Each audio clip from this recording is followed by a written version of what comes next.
Well, tonight at 6, we gave you background on the Drug Price Relief Act, or Issue 2, on the ballot this November. It's designed to lower prescription drug prices in Ohio.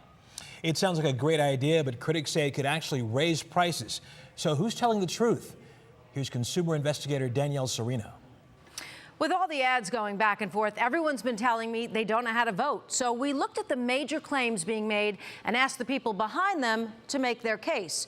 It turned into a 15-round boxing match, but hopefully this will help you pick a winner.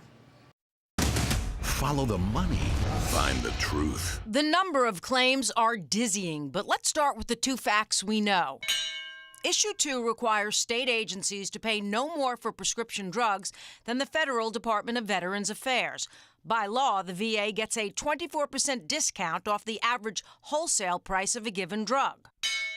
The issue is sponsored by Ohio taxpayers for lower drug prices and is funded by a California nonprofit that provides HIV and AIDS care and which has donated $6 million for this fight. Stand up. Bernie Sanders, Dennis Kucinich, and Nina Turner are the major supporters, but there are no media endorsements. Vote no on Issue 2. The people fighting it? Ohioans against the deceptive RX ballot issue.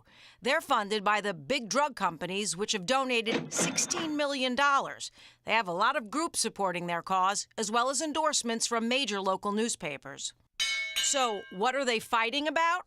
Supporters say if the state pays the same rate as the VA, drug prices for 4 million Ohioans and 160,000 children, many of whom are on Medicaid, would go down.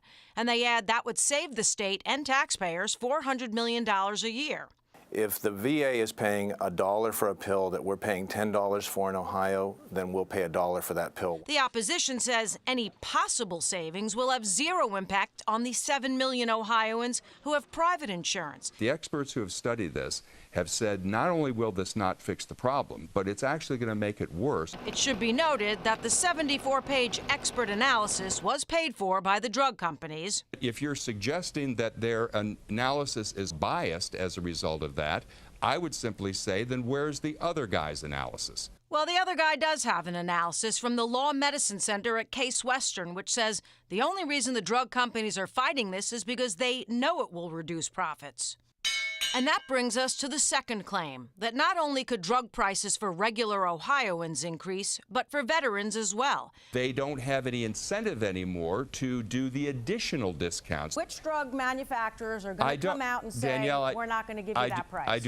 Danielle, I don't know the drug companies. I don't represent the drug companies. I don't speak for the drug companies. I am just telling you what the experts have said. Supporters say drug companies will never stop selling to Ohio because of all the competition. They're making profits off the drugs they're selling to veterans right now, and they will make profits off of Ohioans. They'll just make less profit because we're going to pay lower prices.